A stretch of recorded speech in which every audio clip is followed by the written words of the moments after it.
I was sitting down to eat one evening and I was going through the channels trying to find something in these English speaking movie channels. And I saw a movie that I saw many, many years ago, and I was so happy to see it again.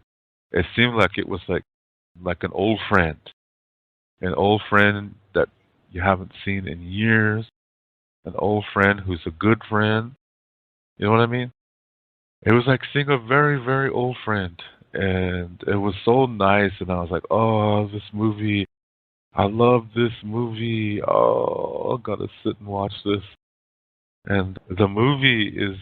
Let me just talk about it, and then see if any of you can guess the title. Okay? The movie comes from the 1990s. In this movie, there's a brother and sister and their mother. The brother and sister are teenagers, like 17, 18. The mother just turned 40. She's a single mother and she's divorced. And she was going out with this man, and he invited her to go someplace for the weekend for her birthday. So she left her teenage children in charge because the boy is really responsible. The girl's kind of wild. The girl's older, yeah? She's 1 year older. And the mother went away for the weekend with her boyfriend, and so just these two teenagers are home. The boy is kind of a nerd, and there's an old TV show that he kind of likes, a black and white TV show.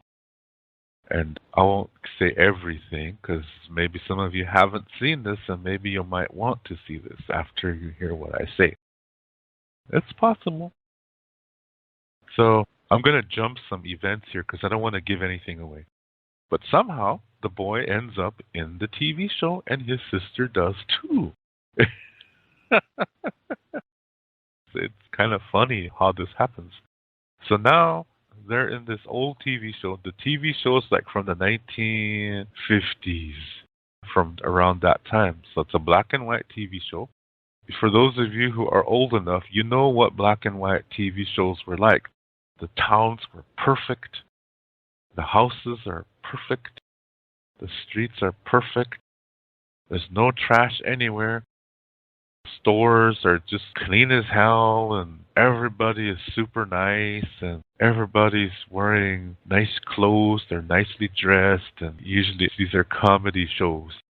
And the comedy is so clean. Back then, TV shows were basically everybody's white, and if there is anybody of color, usually it's only a black person, and that person will be a maid or a butler. In those days, black people were barely on TV, and most of the time they were the only ethnic people that you saw on TV. There was nobody else. And they always were in a servant position. And they made them talk dumb. Meanwhile, the rest of the characters are talking just proper.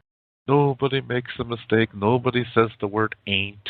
The grammar is just perfect in every sentence and things like that. And it's clean cut. They never show bedroom scenes in these comedy shows. And if they do, the mom and dad are sleeping in separate beds, and there's a nightstand in between them. The woman is always subservient. The man is the one working, and he comes home, hi, honey, puts his hat on the coat rack and puts his coat there, and supper is all ready and warm, waiting for him. And the wife is just doting on him. The house looks just amazingly, perfectly clean. And then the children come to the table and everybody has dinner. And father proceeds to talk about his day. And maybe in some shows the children may talk, but you never hear the wife say many things. That's very typical of the TV shows from the 1950s and 60s and even into the 70s and kind of into the 80s. It's just picture perfect. All the boys have short hair. All the girls are wearing long dresses. And the wife is always wearing dress and apron, always, and still looking pretty. And the media is trying to tell society this is the correct way. That women should stay home and clean the house and cook and have children. And the men are the ones who go out and work. And the men can go out in the evening and join a bowling league or something like that. The woman is always home. The wife, she's always home. Children, you see them studying. See, it's trying to portray what American society should be. And what it's indirectly saying is that American society is a white society, that people of color are stupid. Because remember what I said, if a show had a black character, that person was always like a babysitter or a housekeeper or a servant or a butler or something like that. They were never in prominent positions. This is typecasting. So when you see these TV shows, if you're white, you think nothing of it. And you think, oh yeah, this is the way it is in my house too. See, that shows you how successful this was. It's kind of like a brainwashing. It's to get society to accept the fact that American society is a white society and that anybody of color does not deserve to live like this. Do you see what I mean? That's what it's instilling in you when you watch these things. So when you're a child of color and you see this, you don't know, but you want to be like that. And then you grow up and you find out American society doesn't want you to be like that because you're a person of color. So you run into things like racism. And they look down on you and saying that, well, you know, your culture has many problems. And if you were like us, you would be better. See? And now you have ethnocentrism. And then, of course, these shows are projecting that the white people know the solutions to everything. So there we have paternalism. And of course, their way is the only way, and that's dogma. So these are 4 products that these shows are promoting, perpetuating into society, American society. That white people are the best people, the prettiest people, that their way is the smart way, that their way is the only way, and that their culture is the best culture. That's promoting racism, paternalism, ethnocentrism, and dogma. These are 4 products of something that I will explain a little bit later, okay? But let's stay within the topic here. So that's what these shows are promoting, and we don't realize it because of the stories and the pretty girls and things like that. So in this movie, like I said, the brother and sister somehow end up in this TV series. And as I said, it's black and white, yeah? And then the girl, she starts doing things. You know, this is 1990s California girl, yeah? So kind of wild, and she's introducing sex to the high school students. And they go crazy about it, of course, yeah? And slowly, certain things begin to appear in color. Like maybe a flower. And this is a TV show, okay? So all the books have no words in them because it's all supposed to be just a TV show. And suddenly, words start appearing in these books. It's so interesting, yeah? And eventually, more and more color starts to come in. And some of the people, mainly the younger people and a few of the smart adults, begin to appear in color.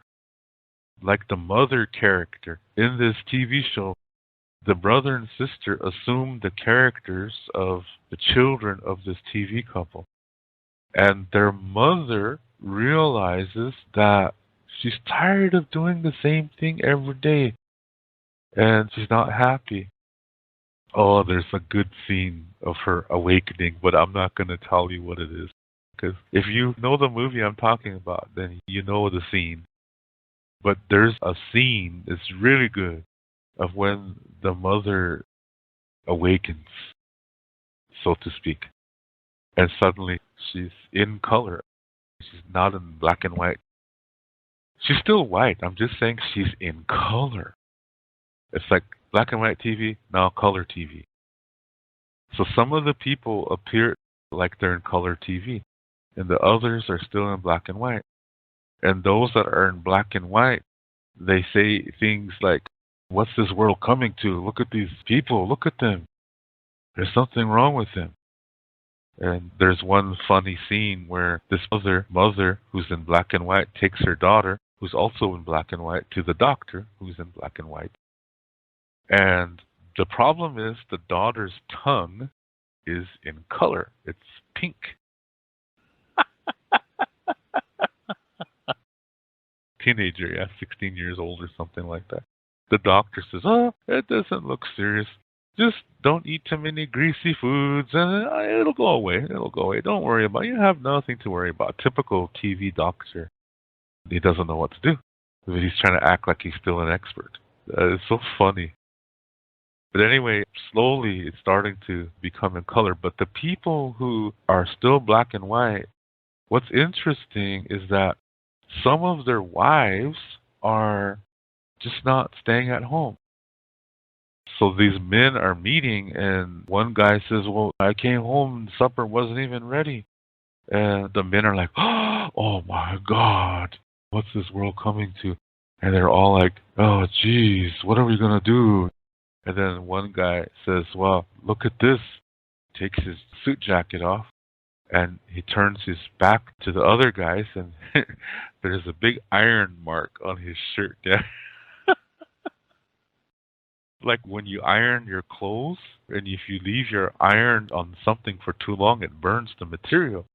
So, so his shirt is burnt in that one place, but he's still wearing it. And the other men are saying, "Oh my God!" And the guy's just in shame. Yeah, I said, "Oh, I don't know." He's just all like, "Oh, my world is falling apart." And they said his wife said she just forgot. She was thinking about something else. And the other men are like, "Oh, she was thinking about something else? Oh, no." And they're serious. And you think about that scene, it's like the women were waking up first. In another scene, this guy owns a malt shop.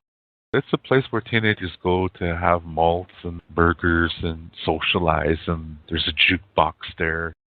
And this man who works there, he's kind of artistic, and he was telling somebody, the only time he paints his windows is before Christmas. When he does a Christmassy painting, and it just says "Season's Greetings." And he said, "I've been thinking about that a lot." He said, "Why is it that all year long I think about this one moment, and everything else just seems not important? I don't understand." It turns out he's an artist. And as he's painting more and more for the heck of it, he doesn't realize that he can paint when he has free time, that he should. So he does. In time, he's the first man who becomes like in color TV. Again, he's still white. I'm just saying he's appearing in color now. Think about that, the artistic nature. Now think about the women and how they appeared in color first by starting to challenge what's normal. Now, the show is also showing you who created the idea of normal in this society. It's the men. Everything favors males. And it's saying that women should serve their man, that girls should do things for boys, that the female role is to satisfy the male. And that's her only role, that she should not be feeling any satisfaction herself because she's only a woman. That's what this society is saying. And it's created by the man. Therefore, it serves the man. So it's saying men are more important than women. And when the women start to think, like, why am I doing this? I'm not happy. They start to do things to make themselves happy. And they start to become in color. They're waking up.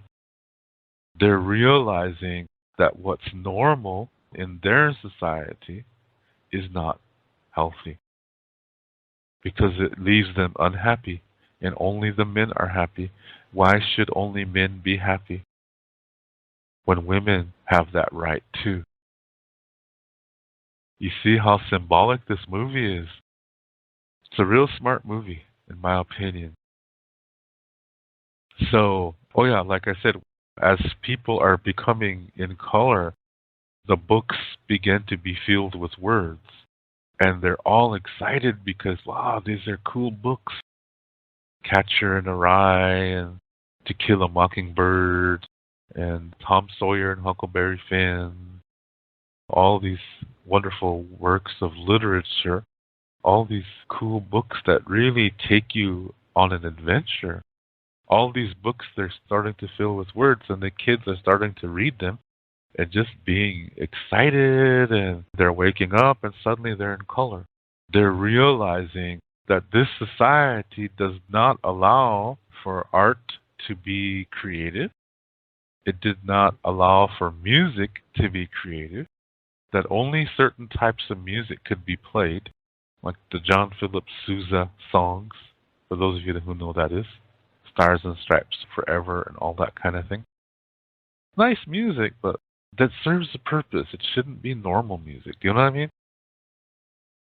So as people are becoming in color, they're realizing that this society really favors the men. And so when the men see this happening, they're saying, hey, this is wrong. They put out a set of rules.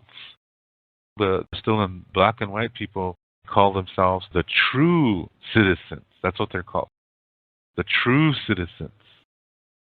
And those who are appearing in like color TV, they call them the other citizens. And so this government is consisted of people from the true citizens. And they come up with this set of rules saying that if everybody observes these rules, they can live together in harmony. And the rules are saying that, yes, painting will be allowed, but only in shades of black and white and gray. Music is totally allowed to be played, but only, and it lists music like Perry Como and John Philip Sousa and music that's very conservative. So in other words, no jazz, no rock and roll, no blues, and that certain rules would be followed and so forth. It's funny because some of the shop owners are putting signs on their doors saying, no colored people allowed. Now, for those of you who are old enough, colored people in our reality is black people. But it really included everybody who's not white. In the 1950s and even before that, that's what stores were doing.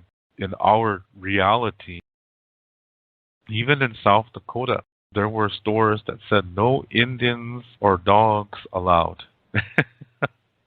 In these stores, yeah, if you're Indian or a dog, you couldn't go in. See, it's no joke. So this is the kind of thing that happened in our reality. In the TV show, when it says no colored people allowed, what they're talking about are people who look like they're in color TV. They're still white. They're still white people. It's just that they look like white people on color TV. And everybody else is like white people who look like they're on black and white TV. It's a difference. Do you see what I mean? And then people are making fun of these young people because maybe the guy is still black and white, but the girl's in color. So they would make fun of the guy and girl by saying something insulting about his colored girlfriend. It's showing you something. Is that when you look at this society in this TV show, it's male oriented. It favors the male. And it's saying that only men know what is good for society, that only men should have pleasure, and that women are servants, that women are second-class citizens, that women are property, that women should do what their husbands tell them to do. Like in the first woman who starts to come into color, she decides she's going to leave her husband because she's not happy there. And he says, "No, you're not. You're going to sit down here and you're going to have my supper ready every evening at 6 o'clock. And you will wear gray makeup to make yourself look like normal," he said, so she can look like she's in black and white TV. And he said, "That's all there is to it," like he's the law. And she says, "No, that's not going to happen." And she says, "I made you a few meals." And she tells him the instructions on how to heat them up, how to use the oven. Of course, all of us know how to use the oven, but see, this is a male society. In this society, only women should cook. So she's telling him what to do to heat up his meal. And she said, "And I'm going now." And he says, "No, I will not permit it." She says, "I'm sorry, but I'm going." And she leaves. He doesn't know what to do. He's totally at a loss. Unheard of. Oh my God. This woman has just rebelled. So, so that's when these men meet together, and it's just shocking, yeah. And so they say, "Well, we got to come up with something," and that's when they come up with these rules. And then slowly the society begins to crumble as more and more people are becoming in color. But still, it's mostly women becoming in color. And the men, they go into the library and they take all the books out and burn them because they're blaming the books now for making these people go crazy. So there's a scene in there that reminds you of 1960s protests in the South, in Mississippi, and Alabama, and places like that, Martin Luther King, kind of thing. And it shows you that the society that's set up to favor only one gender is not going to work. And it does not value all of its citizens. It only values the men. It only values one gender. That's going to have a downfall eventually. So now look at the world around us today. Look at the world around us at this moment. Look at the societies all around the world that favor only one gender. How many societies is that? Almost every religion that you can think of favors the male. Even in native societies, we've become different too. We're not like our ancestors. Some people like to say that because the earth is female, that society is best when it's matriarchal. Some people think that. A lot of natives think that too. And I disagree. In Lakota Star Knowledge, it teaches that the society has to benefit both. It cannot be matriarchal. It cannot be patriarchal. It has to benefit both. So you see there's a third option. That's ancient Lakota society. Today you hear a lot of Lakota people saying that really we're a matriarchal society. That's false. They're just saying that as a reaction against American oppression. Because America is a patriarchal society, right away Lakota people want to be the opposite. So they say Lakota people are matriarchal.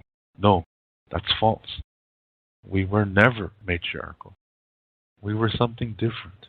We were not patriarchal. We were not matriarchal. We were something different. It was a different thing. So how come we don't know this today? Why are we saying we were matriarchal when that's not true? Why is it that way? Well, in the 1800s, Native Americans all over North America went through an experience that most of the world doesn't know about. And that experience occurred when we were subdued onto reservations and we were denied healthy food, we were denied our spirituality, and we were even denied our language. And then we became weak-minded. This is the same procedure that cult leaders do to their followers. You begin by denying them something they need. And the more you deny things to them, eventually you're going to be able to control them. Religion uses the same tactic. It's just that cult leaders use it in an extreme way. And terrorists also use the same tactic too. They all use the same tactic. So this is what happened to us on the reservation. So our language was illegal, our ceremonies were illegal, and in the beginning, the reservations were like prisons. And we couldn't leave. We could not hunt because we didn't have weapons. They were taken from us. So we only could eat what the government gave to us, which was very, very unhealthy food. So now we have unhealthy foods coming into our bodies, and we're getting sick. We're having heart problems, heart disease, hypertension, and that affects the emotions. So now we can't develop emotionally. Also, we are not allowed to speak our language, so that's hitting us emotionally too. And our spirituality is illegal, so now that's hitting our spiritual self. And that's how our minds became weak. This is showing you that the self has 4 parts: the body, the mind, the heart, and soul. Heart meaning emotional self. They're all connected. So in that experience, we were hit in 3. We were attacked in 3 areas: physically, spiritually, and emotionally. And they're all connected. And they're all connected to the mind. And that's how the mind became weak. And then the churches came. They saw this, took advantage, and we started to believe what they said because we were weak-minded. And that's how we became Christian. And to get us into churches, the priests learned our ways. And they said our ways conflict with the Bible. So that means our ways are from Satan. And they said our language is connected to our ways, so our language is also from Satan. And we believed it. So people started focusing on only speaking English and going to church. After several generations, nobody has talked about the ancient knowledge. So after several generations, just a few people still know it, like me. So this is why most Lakota people today don't believe what I say. But that's okay. I'm here for everybody. I'm here for the world. This message is for the world. So after several generations of this brainwashing that Native people have gone through, Native people only know a small remnant of our original way. And that small remnant is Christianized. So they don't really know the complete story. So a lot of Indians, they know how we got the white buffalo calf pipe today. But they just know a small remnant of that version. There's parts of the story they don't know. Because the priest said it comes from Satan. For example, in one part of the story of the white buffalo calf pipe and the white buffalo calf woman, in one part of the story, the white buffalo calf lady tells the people she said something that creates paternalism, racism, ethnocentrism, and dogma. It's to remind the people that we're not better than each other. That's an example of how today most Indians don't even know that part of the story because of this Christian brainwashing that happened.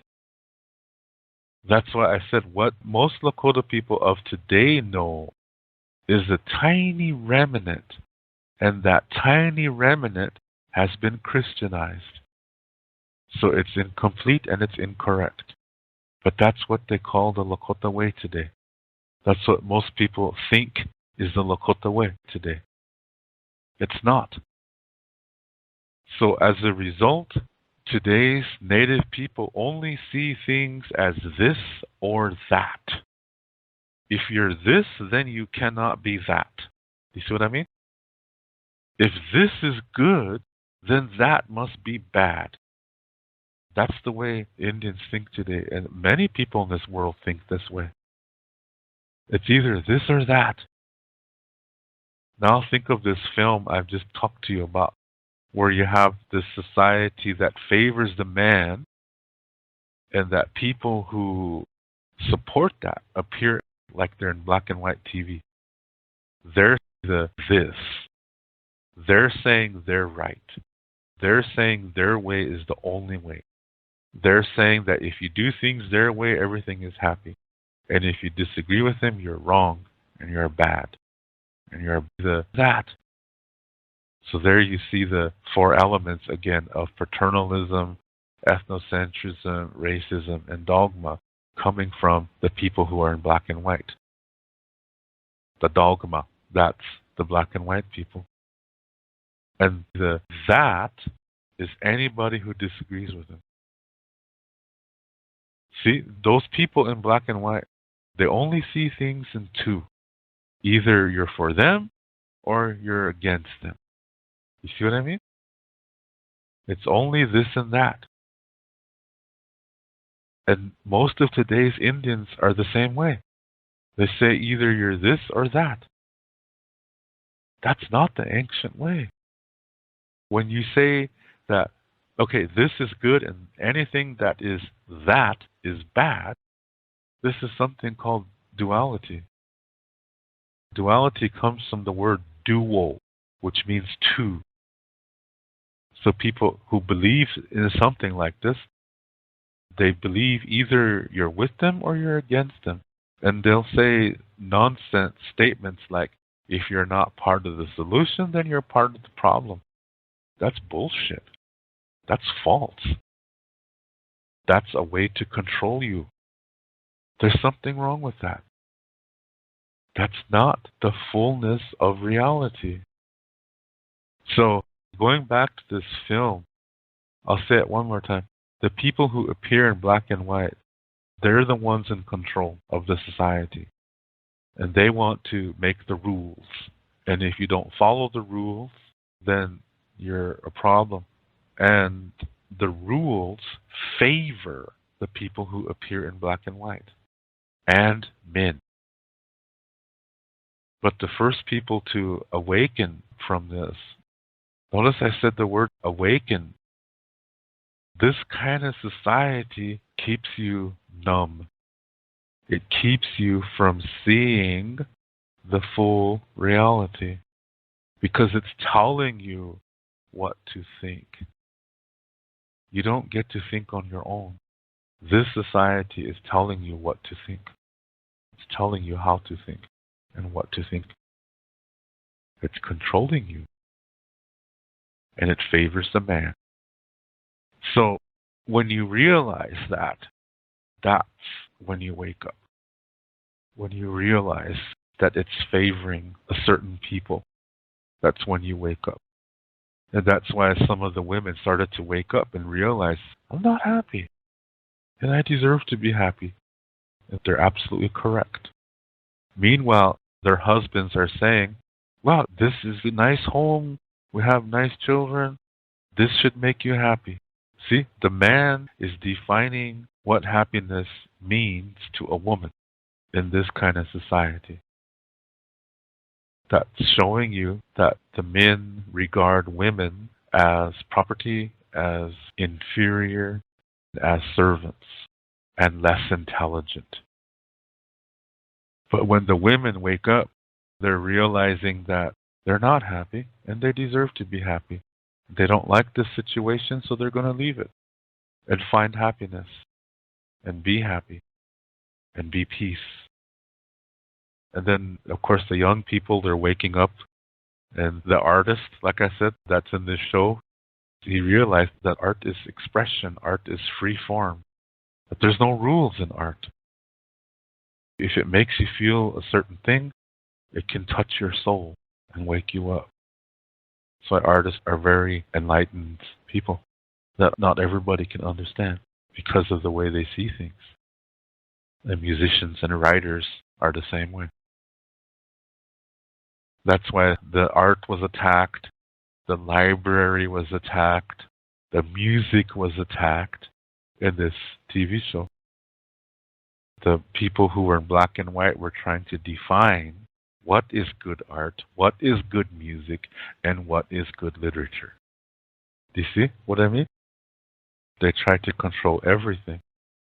They want to control how you think.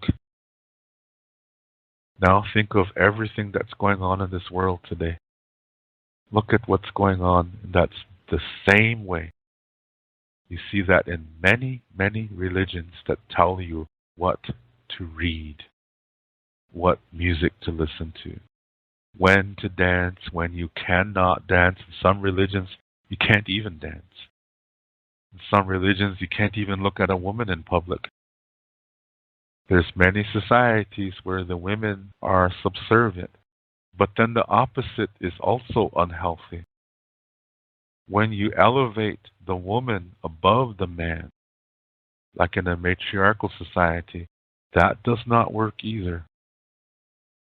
So that's why I said, when you have a society that favors one gender, that society will fail. It will become unhealthy. It will become infected. It's going to die. The society will die. But ancient Lakota society teaches that we were not matriarchal and we were not patriarchal either. We were something different. There's an old Lakota Star Knowledge story called When the Moon Cried. And the story teaches that, yes, women have a cycle that's monthly, but men have a cycle too. It's yearly. And these cycles complement each other. Neither one is more important than the other.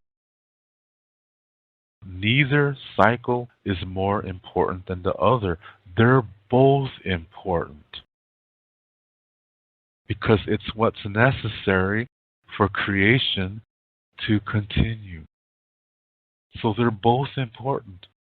So the society has to be good to both genders.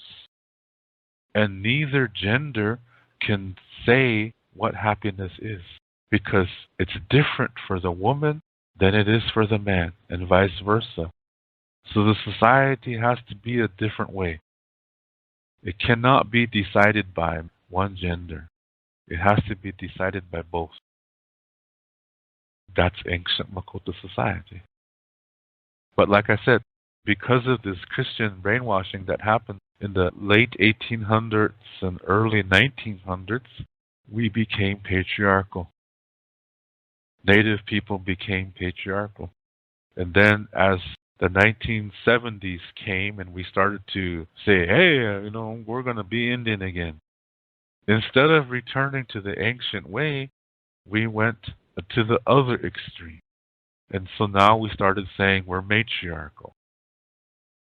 Why? Because we did not know there's a third option. We did not know that the ancient way is a different way.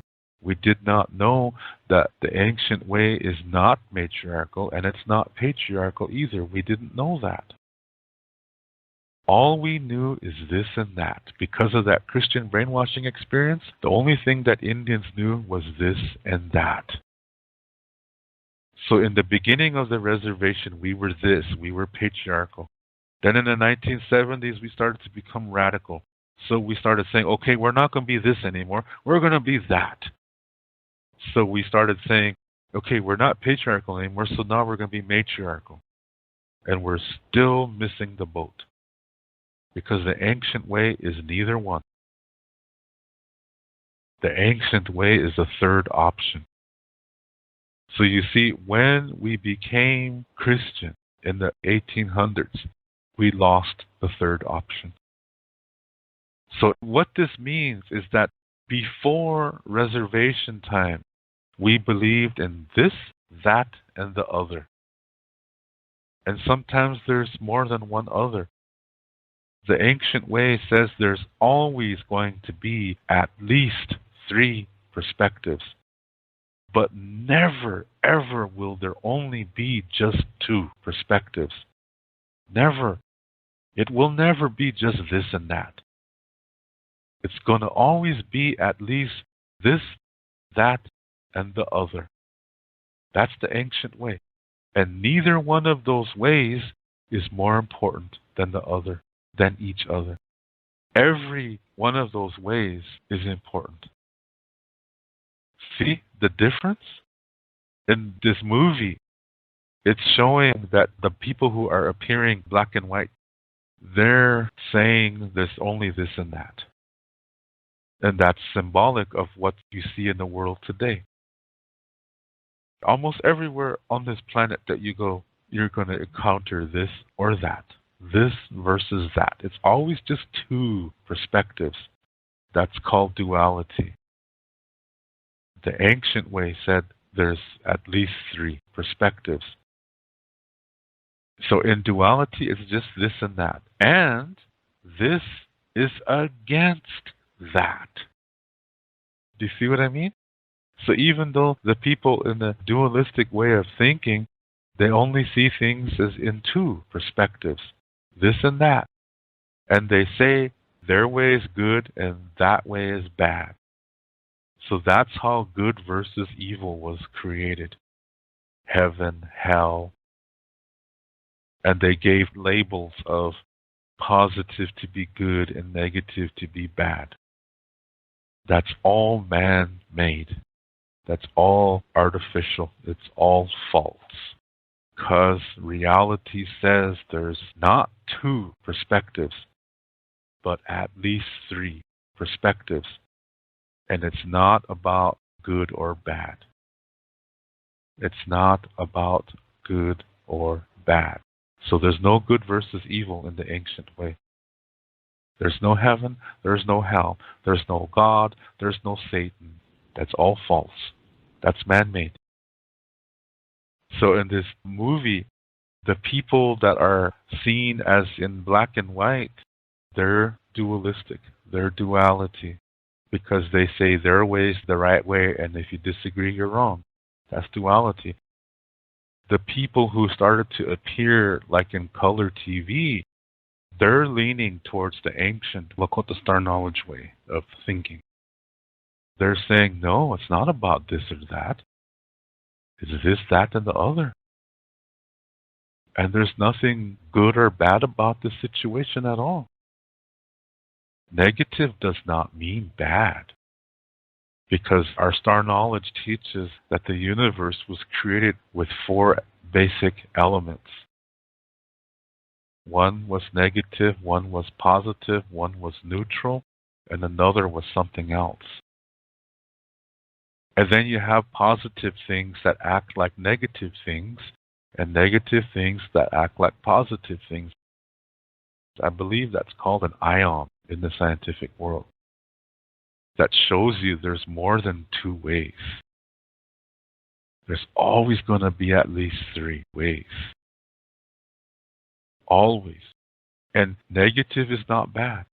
Positive is not good. If you take one away, the universe implodes. If you say negative is bad, and you try to destroy all negative, the universe ceases to exist. Let's get back to this film. This film is really remarkable because it's showing what duality is, and it's showing that the complete reality is not just this and that. That the complete reality is this, that, the other, and that other, and that other, and that other, and that other, and so on, etc., etc., etc. That's what I like about this film. And it's so symbolic because in the dualistic world, it's only black and white. Whereas reality, look at the color. So when you say, oh, I don't like those people because they're green or whatever, you're starting to lose your color. You're starting to lose your vision. And you're starting to become close-minded, and you don't see the fullness of reality anymore. So you're being brainwashed, and you're being controlled by whoever created this duality, this dualistic idea. So think about the movie that I'm talking about. You can see that the people who appear like characters in the black and white TV show are representative of duality. And the people who are appearing as if they were characters on the color TV show, they are more like Lakota Star Knowledge way of thinking. And that's what I really like about this movie. There's real good actors on here. This is not a B movie. And it's really cool because you can see it. And I think the reason why this movie didn't do as well as it could have or should have is because most people in this world are dualistic. So they didn't get it. They didn't understand the message. It's still an interesting movie, but they just didn't figure out the deeper meaning of it. And I think it's wonderful. It's one of the best movies I've ever seen in my life.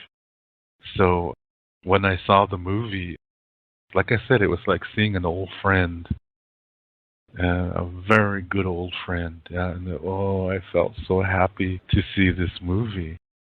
The name of the movie is Pleasantville. So you can Google that, look on YouTube, and you can see some scenes from the movie. At the end of the movie, you hear this Beatles song called Across the Universe. And even in this music video, it represents duality in everything, in oppressing, in destroying that which it sees as a threat. Anything that will not side with it, it will seek to destroy it. And that's duality. I so love this movie. Oh, that was such a good movie to see. Oh, love that. Everything I'm saying tonight is based on Lakota Star Knowledge. To learn more about Lakota spirituality, I have written a book called Wichocha Otechike. This book also includes Lakota Star Knowledge information. All the videos that I make, which are about Lakota spirituality, Lakota Star Knowledge, and cultural information, are based on this book. This book costs 99 American dollars, and this price includes the shipping cost as well as a tracking number. And to learn more about Lakota language, I have written a Lakota language book called Shante Etaha Owoglake, Speaking from the Heart. And all my Lakota language videos are based on this book. This book cost 119 American dollars, and this price includes the shipping cost as well as a tracking number.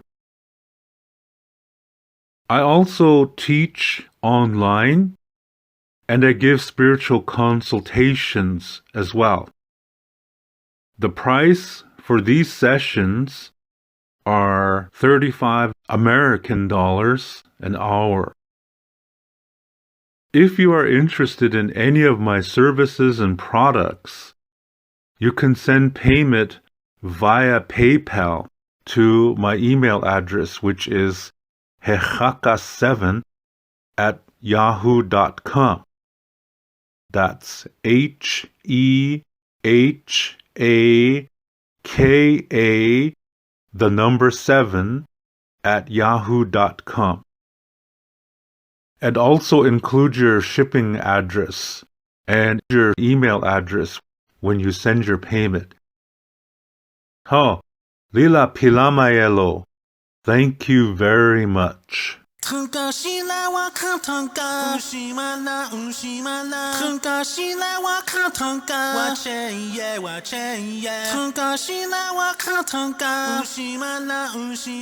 Shankuluta Ognama Wane.